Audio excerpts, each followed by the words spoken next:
হারিয়ে যাওয়া লাল কলমটা আবার ফিরে এসেছে, কিন্তু এবার তার ভেতরে যা ছিল সেটা পুরো রহস্যটা বদলে দিল। চোরকে আর রাত 12টার চিরকুট কে পাঠিয়েছিল, আজ সব সত্যি সামনে আসবে। অর্ণব ধীরে ধীরে লাল কলমটা হাতে নিল। কলমটা খুলতেই ভেতর থেকে একটা ভাঁজ করা কাগজ বেরিয়ে এলো। তাতে লেখা, ঘড়ির পেছনে শেষ সত্যটা লুকিয়ে আছে। অর্ণব দৌড়ে পুরনো ঘড়িটার কাছে গেল। অর্ণব বক্স খুলতেই একটা ডায়েরি আর একটা চিঠি পেল।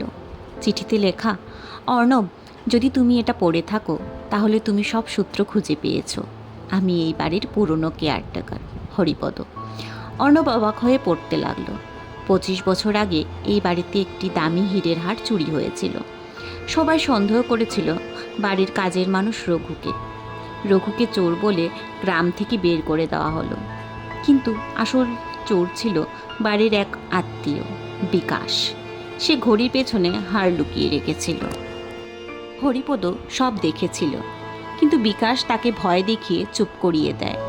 বছরের পর বছর হরিপদ সত্যিটা কাউকে বলতে পারেনি।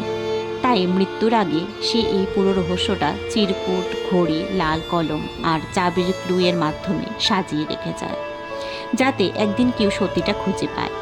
অর্ণব তাড়াতাড়ি ঘড়ির পেছনে হাত দিল।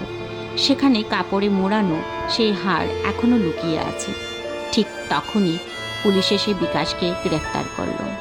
বিকাশের মাথা নিচু করে বলল, আমি ভেবেছিলাম সত্যিটা কেউ কোনোদিন জানতে পারবে না। দাদু ধীরে ধীরে বললেন, সত্য লুকিয়ে থাকতে পারে কিন্তু হারিয়ে যায় না। অর্ণব শেষবারের মতো প্রথম চিরকুটটা খুলল। এবার তাতে লেখা, ধন্যবাদ একজন নির্দোষ মানুষের সম্মান ফিরিয়ে দেওয়ার জন্য। অর্ণব চারদিকে তাকালো। সেই কালো ছায়াটা আর নেই। হয়তো সে শুধু সত্যিটা প্রকাশ করতেই এসেছিল। গল্পটা যদি তোমাদের ভালো লেগে থাকে তাহলে একটা লাইক করে দিও আর সাবস্ক্রাইব করতে ভুলে যেও না।